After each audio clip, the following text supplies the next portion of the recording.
Nunca imaginé que terminaría escribiendo estas palabras. Si alguien hubiera conocido mi vida años atrás, jamás habría pensado que mi historia acabaría de esta manera. Mi nombre ya no importa. Con el paso del tiempo comprendí que los nombres desaparecen. Lo único que permanece son los recuerdos, y algunos duelen demasiado para dejarlos ir. Antes de contarles lo que hice, necesito hablarles de él, mi esposo, el hombre que cambió mi vida el día que apareció con una sonrisa tan grande que parecía imposible que alguien pudiera estar triste a su lado. Nos conocimos siendo muy jóvenes. Ninguno tenía dinero. Ninguno tenía una casa propia. Lo único que teníamos eran sueños demasiado grandes para nuestros bolsillos. Él siempre decía que algún día viviríamos tranquilos. No seremos ricos, pero jamás te faltará un plato de comida. Yo siempre me reía. Porque cuando uno está enamorado, las promesas parecen suficientes para vencer cualquier desgracia. Los primeros años fueron difíciles. Vivíamos en una pequeña casa de madera, con un techo que goteaba cada vez que llovía y paredes tan delgadas que en invierno el frío parecía entrar sin pedir permiso. Pero éramos felices. Cuando nació nuestro primer hijo, él lloró más que yo. Lo sostuvo entre sus brazos con un cuidado que parecía tener miedo de romperlo. Voy a protegerte toda mi vida. 2 años después llegó nuestra pequeña. Nuestra casa seguía siendo pobre. Seguíamos contando las monedas antes de comprar comida. Pero las risas llenaban cada rincón. En las noches cenábamos juntos. Los niños inventaban historias absurdas mientras su padre fingía que eran aventuras reales. Él siempre encontraba la forma de hacerlos sonreír. Incluso cuando yo sabía que había pasado hambre durante el día para que ellos pudieran comer un poco más. Jamás se quejaba. Nunca. A veces lo encontraba observando a nuestros hijos mientras dormían. ¿Qué haces?, le preguntaba. Él sonreía. Memorizándolos. ¿Para qué?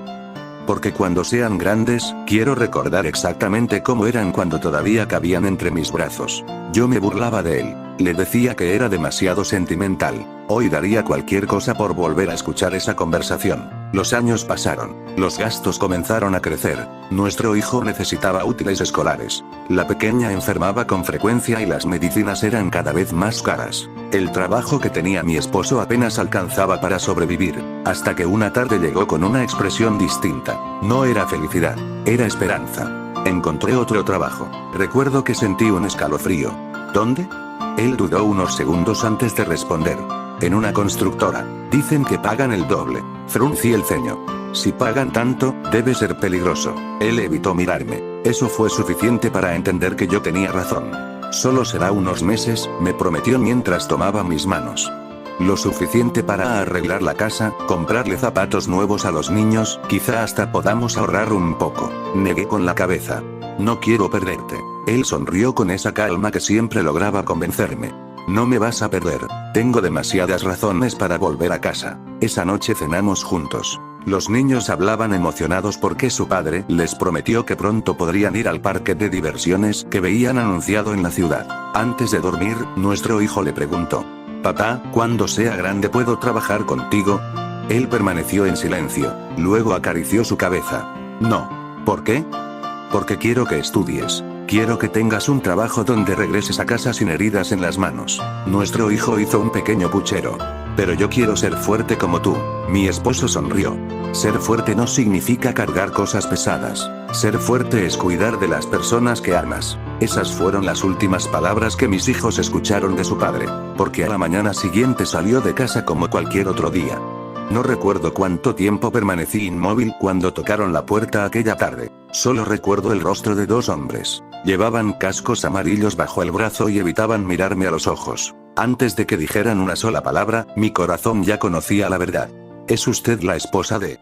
No los dejé terminar. Mis piernas dejaron de sostenerme. Caí de rodillas sobre el suelo de tierra mientras mis hijos, que jugaban dentro de la casa, corrían hacia mí sin entender qué ocurría. Uno de los hombres intentó ayudarme a levantarme. El otro comenzó a explicar que había sido un accidente, que una estructura había cedido, que todo ocurrió demasiado rápido, que hicieron lo posible por rescatarlo. Nunca escuché el resto. Solo veía la puerta, esperando que en cualquier momento él apareciera riéndose, diciendo que todo había sido un malentendido. Pero nunca volvió. El funeral fue pequeño, no porque él no fuera querido, sino porque la pobreza también alcanza a los muertos. No había dinero para un ataúd elegante, ni para flores. Muchos vecinos llevaron las que crecían en sus propios jardines. Nuestro hijo permaneció en silencio durante toda la ceremonia. Mi pequeña no dejaba de preguntarme cuándo despertaría su papá. Cada vez que lo hacía, sentía que alguien me clavaba un cuchillo en el pecho. Aquella noche, cuando regresamos a casa, encontré su vieja chaqueta colgada detrás de la puerta. Todavía conservaba su olor. La abracé durante horas. Lloré hasta quedarme sin lágrimas. Porque sabía que, al amanecer, ya no tendría tiempo para seguir llorando. Ahora me tocaba sostener a nuestra familia. Los primeros meses sobrevivimos con el poco dinero que la empresa entregó como compensación. Nunca supe si aquello era una ayuda o el precio que le habían puesto a la vida de mi esposo. Cada moneda desaparecía más rápido que la anterior. Compraba arroz, frijoles, algo de leche para los niños. Yo casi nunca comía. Les decía que ya había cenado mientras ellos terminaban el último plato. Cuando se dormían, bebía agua para engañar al estómago. Al principio funcionaba. Después ya ni el agua calmaba el hambre. Comencé a buscar trabajo. Aceptaba cualquier cosa. Lavaba ropa ajena hasta que mis manos sangraban. Limpiaba casas enormes donde el desperdicio de comida alcanzaba para alimentar a mi familia durante varios días. Barría calles. Cargaba cajas. Vendía dulces en los semáforos. Había días buenos, pero eran muchos más los días en los que regresaba con los bolsillos vacíos. Una tarde encontré a mi hijo intentando reparar sus zapatos con un pedazo de alambre. La suela estaba completamente desprendida.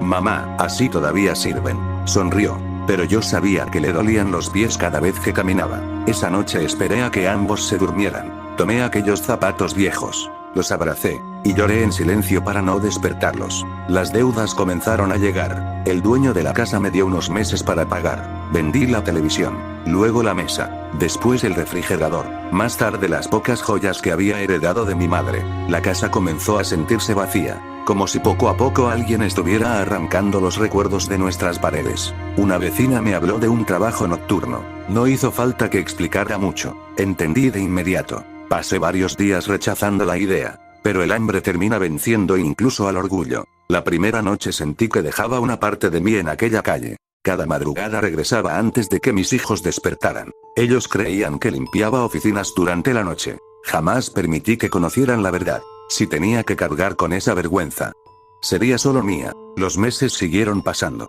Mi cuerpo comenzó a enfermar. Dormía apenas unas horas. Trabajaba de día. Trabajaba de noche. Y aún así el dinero nunca era suficiente. Había ocasiones en que los tres compartíamos un solo trozo de pan. Yo siempre decía que no tenía hambre. Mi hija, que apenas entendía lo que ocurría, partía su pedazo por la mitad y lo acercaba a mi boca. Si tú no comes, tampoco voy a comer yo. Sentí un nudo en la garganta. Acepté el pan únicamente para verla sonreír. Esperé a que se distrajera. Después volví a dejarlo discretamente en su plato. Fue entonces cuando comprendí algo que me aterró.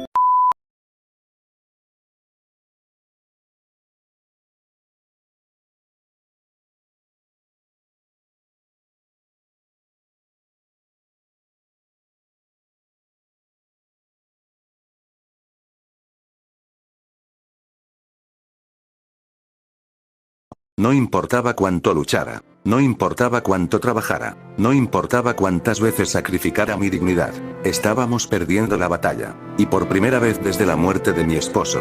Comencé a preguntarme cuánto tiempo más podría proteger a mis hijos del mundo, porque el hambre siempre termina llegando antes que la esperanza. El invierno llegó y el frío se volvió insoportable. Nuestra pequeña casa ya no era un hogar. Las goteras caían sobre las cobijas y el viento entraba por cada grieta de las paredes. Mi hija llevaba 3 días con fiebre. Su respiración era lenta. Cada vez que tosía sentía que mi corazón se rompía un poco más. Corrí hasta la farmacia. Pregunté cuánto costaban las medicinas. Cuando escuché el precio, solo bajé la cabeza. No tenía dinero, ni siquiera para una sola dosis. Seguí buscando trabajo. Golpeé puertas. Lavé ropa. Limpié patios. Pedí que me dejaran trabajar aunque fuera por comida. En algunos lugares me dijeron que no. En otros ni siquiera me dejaron hablar. Había días en los que caminaba desde el amanecer hasta que caía la noche sin conseguir una sola moneda. Aún así, al llegar con mis hijos, sonreía. Les decía que todo iba a mejorar. Ellos me creían. Y esa era la mentira que más me dolía.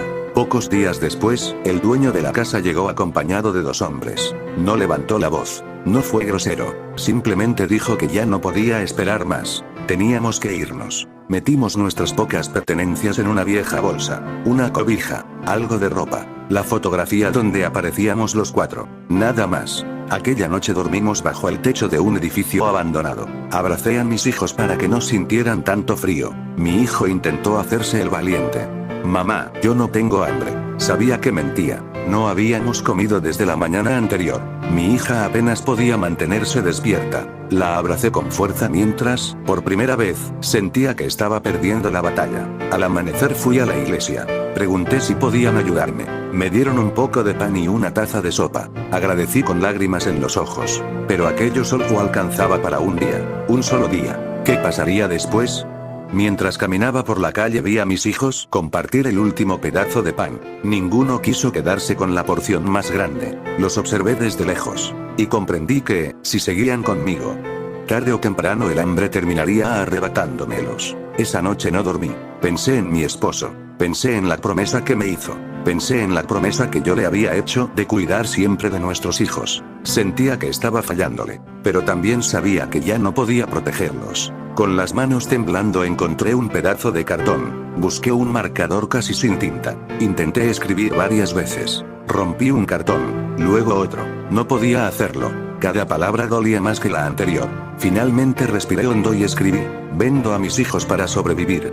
Me quedé mirando aquellas palabras durante varios minutos. Después rompí en llanto. A la mañana siguiente coloqué el cartel frente al lugar donde nos refugiábamos. Me senté junto a él, con la cabeza agachada, esperando que ocurriera un milagro. La gente pasaba frente a mí.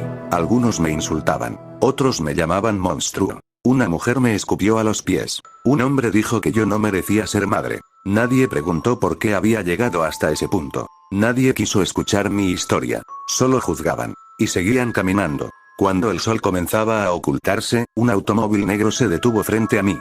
De él descendió un hombre de unos 60 años. Vestía con elegancia. Leyó el cartel. Luego me miró. No había desprecio en sus ojos. Solo una extraña calma. ¿Puedo sentarme? Asentí en silencio. Se acomodó a mi lado. Durante varios minutos ninguno habló. Finalmente rompí el silencio. No quiero venderlos. Solo quiero que vivan. El hombre permaneció callado. Después preguntó: ¿ellos son sus hijos? Los llamé. Mi hijo tomó de la mano a su hermana y caminó hasta nosotros. El hombre les sonrió con amabilidad. Les preguntó sus nombres. ¿Qué les gustaba hacer? ¿Qué querían ser cuando crecieran? Mi hija respondió que quería ser maestra. Mi hijo dijo que quería trabajar para comprarle una casa grande a su mamá. El hombre bajó la mirada. Parecía conmovido. Mi nombre no importa, dijo finalmente. Lo único que importa es que puedo darles una vida que usted ya no puede ofrecerles. Sentí que aquellas palabras me atravesaban el pecho. Tengo una casa grande. Tendrán educación, comida, ropa, médicos. Jamás volverán a pasar hambre. No respondió de inmediato. Solo sacó un sobre con dinero y lo dejó frente a mí. Esto les servirá para empezar de nuevo. Y ellos estarán seguros. Miré a mis hijos. Después el sobre. Luego el cartel. Comprendí que cualquiera que se acercara después de ese hombre podría no tener sus mismas intenciones. Si iba a tomar aquella decisión. Prefería creer que era con alguien bueno. Cerré los ojos. Y acepté. Mi hijo comenzó a llorar cuando entendió que debía irse. Mi hija se abrazó a mi cuello con todas sus fuerzas. Saqué de mi bolsillo la única fotografía que conservaba de nuestra familia. Se la entregué a mi hijo. Nunca la pierdas. Después coloqué en el cuello de mi hija el viejo collar que había pertenecido a su abuela. Mientras lo lleves contigo, siempre estaré cerca de ti. Los abracé durante un largo rato. Quería memorizar el calor de sus cuerpos, el sonido de sus voces, el olor de su cabello, todo, porque en el fondo de mi corazón sentía que aquella sería la última vez. Cuando el hombre abrió la puerta del automóvil, mis hijos voltearon a verme. ¿Cuándo volverás por nosotros, mamá? Sonreí mientras las lágrimas recorrían mi rostro. Se los prometo. Voy a volver, aunque me tome años. Voy a regresar por ustedes. Los vi alejarse. Mi hija no dejaba de saludarme por la ventana. Mi hijo sostenía con fuerza la fotografía familiar. Esperé hasta que el automóvil desapareció al final de la calle. Solo entonces caí de rodillas. El cartel seguía frente a mí. El viento lo movía lentamente. Me acerqué. Lo tomé entre mis manos. Y lo rompí en 1000 pedazos. Porque ya no tenía nada más que vender. Lo único que me quedaba era el peso de una promesa que no sabía si algún día podría cumplir. Han pasado 9 años. 9 largos años desde que vi por última vez los rostros de mis hijos. Todavía puedo cerrar los ojos y recordar cómo mi hija agitaba la mano desde la ventanilla del automóvil. Todavía escucho a mi hijo preguntándome, ¿vas a volver por nosotros? Y todavía me odio por haber respondido. Sí, en aquel momento solo podía pensar en mis hijos. Creí que volvería a verlos pronto. Qué ingenua fui. El dinero que aquel hombre me dejó parecía mucho. Lo guardé como si fuera un tesoro. Me repetía una y otra vez que era el inicio de una nueva vida. Buscaría trabajo, ahorraría, y volvería por ellos. Eso era lo único que mantenía mi corazón latiendo. Pero la vida tenía otros planes. Alquilé un pequeño cuarto. Compré algo de comida. Pagué algunas deudas. El resto lo escondí bajo una tabla del piso. Lo llamaba el dinero para volver con mis hijos. Cada moneda tenía un propósito. Cada moneda era un día menos para abrazarlos otra vez. Busqué trabajo por toda la ciudad. En restaurantes. En fábricas. En mercados. En casas. Nadie quería contratarme. Mi cuerpo ya no tenía la fuerza de antes.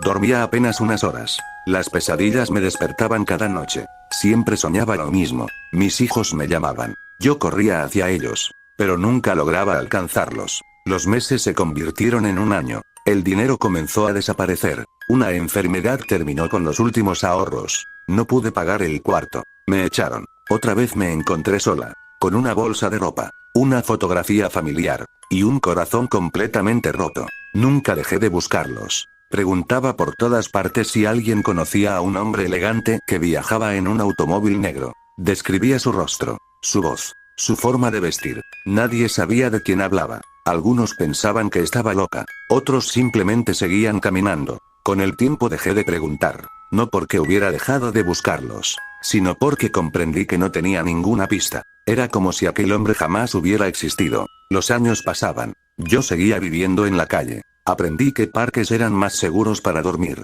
que puentes protegían mejor de la lluvia, en qué iglesias regalaban pan los domingos, en qué mercados dejaban frutas demasiado maduras para vender. Eso se convirtió en mi rutina. Sobrevivir un día más. Nada más. Mi aspecto comenzó a cambiar. Mi cabello se volvió gris. Mi ropa estaba rota. Mis manos temblaban constantemente. Al mirarme en los vidrios de las tiendas ya no reconocía a la mujer que alguna vez fui. La viuda que luchaba por sus hijos había desaparecido. Solo quedaba una sombra. Una noche de invierno conocí a otras personas que vivían en la calle. Uno de ellos me dijo que había una forma de olvidar el hambre, de olvidar el frío, de olvidar los recuerdos. Lo ignoré. Pero semanas después, cuando el dolor era demasiado grande, terminé aceptando. Al principio solo quería dormir unas horas. Después necesitaba consumir para dejar de pensar. Cada día me hundía un poco más. No porque quisiera, sino porque ya no encontraba otra forma de soportar la culpa. Aún así, jamás olvidé a mis hijos. Cada cumpleaños contaba los años que tendrían. Me preguntaba si mi hijo ya sería más alto que su padre, si mi pequeña seguiría cantando antes de dormir, si todavía recordarían mi voz, o si con el paso del tiempo me habrían borrado de sus corazones. Esa duda era peor que cualquier hambre. Aquella noche el frío era insoportable. No había comido en 2 días. Busqué entre la basura algo con que cubrirme. Encontré un periódico viejo. Pensé usarlo como cobija. Antes de hacerlo, vi un enorme titular en la portada. Reconocido empresario es detenido tras una extensa investigación. No le presté atención. Seguí leyendo para distraer mi mente. Las autoridades investigan una red dedicada al secuestro y explotación de menores. Sentí un vacío en el pecho. Mis manos comenzaron a temblar. Seguí leyendo. Las autoridades descubrieron que, durante años, el empresario utilizó hogares y propiedades alejadas de la ciudad para ocultar a decenas de menores. Sentí un nudo en la garganta. Continué. De acuerdo con la investigación, muchos niños eran obligados a vivir encerrados, privados de contacto con el exterior y sometidos a constantes maltratos. Las letras comenzaron a volverse borrosas por las lágrimas. Aún así seguí leyendo. Varias víctimas sobrevivientes declararon que quienes intentaban escapar eran castigados con extrema crueldad y amenazados para que nunca hablaran. Mi respiración se volvió agitada. Pasé la página con las manos temblando. Las autoridades continúan buscando a más posibles víctimas y trabajan para identificar a varios menores cuyo paradero sigue siendo desconocido. Entonces vi la fotografía. El periódico cayó de mis manos. No podía ser. Me arrodillé sobre el suelo y levanté la hoja una vez más, aunque los años habían cambiado su rostro. Jamás olvidaría aquella sonrisa. Era él, el mismo hombre que un día se detuvo frente a mí, el mismo hombre que leyó aquel cartel. El mismo hombre al que, creyendo que les daría una vida mejor, entregué a mis hijos. Desesperada, recorrí la noticia buscando sus nombres. Una lista. Una fotografía. Cualquier cosa. Pero no encontré nada. Solo una última frase, escrita al final del artículo. Las autoridades creen que aún existen numerosos menores cuya identidad y destino continúan sin poder confirmarse. Sentí que el mundo desaparecía bajo mis pies. Por primera vez en 9 años. Comprendí que había una pregunta mucho más terrible que no saber dónde estaban mis hijos. La noticia nunca abandonó mi cabeza. Durante días caminé sin rumbo. Con el periódico apretado contra mi pecho.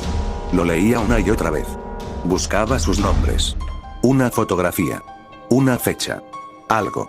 Cualquier cosa que me dijera que seguían vivos. Pero el periódico nunca cambiaba. Las palabras seguían siendo las mismas. Y el silencio también. Mi cuerpo comenzó a apagarse. Ya casi no comía. Las pocas personas que me conocían en la calle decían que hablaba sola. Tal vez era cierto.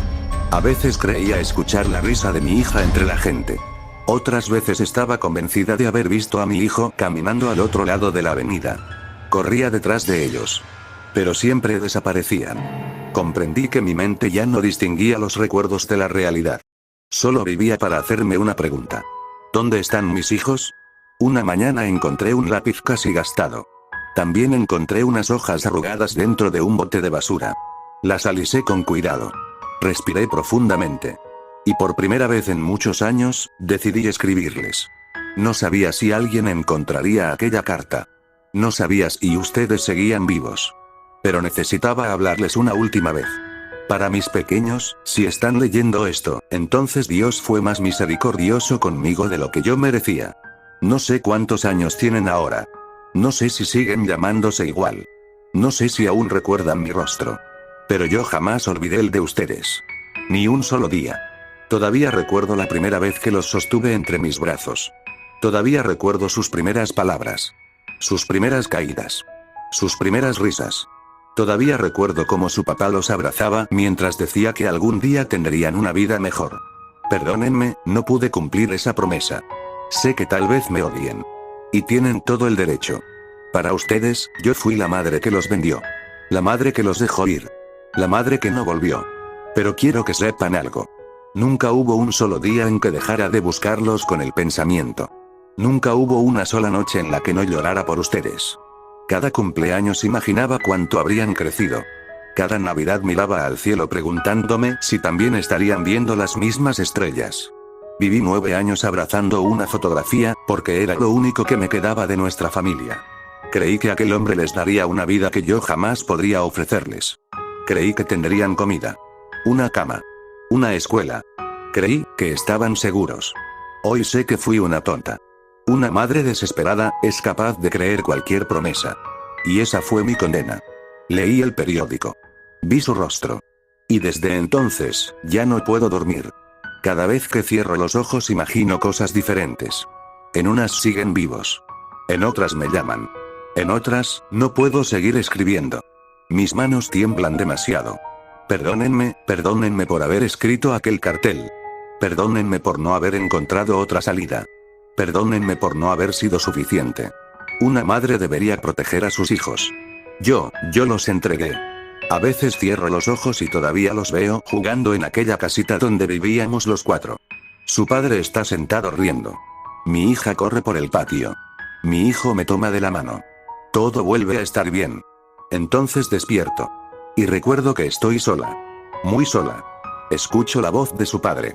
Me llama. Dice que ya es hora de irnos. ¿Lo escuchan ustedes también? Está sonriendo. Hace mucho que no lo veía sonreír. Dice que no llore más. Que ustedes estarán bien. ¿Es verdad? Quiero creerle. Necesito creerle. Mi pequeño, mi niña, si siguen vivos, no carguen con mi culpa. No permitan que mi decisión destruya sus vidas. Amén. Rían.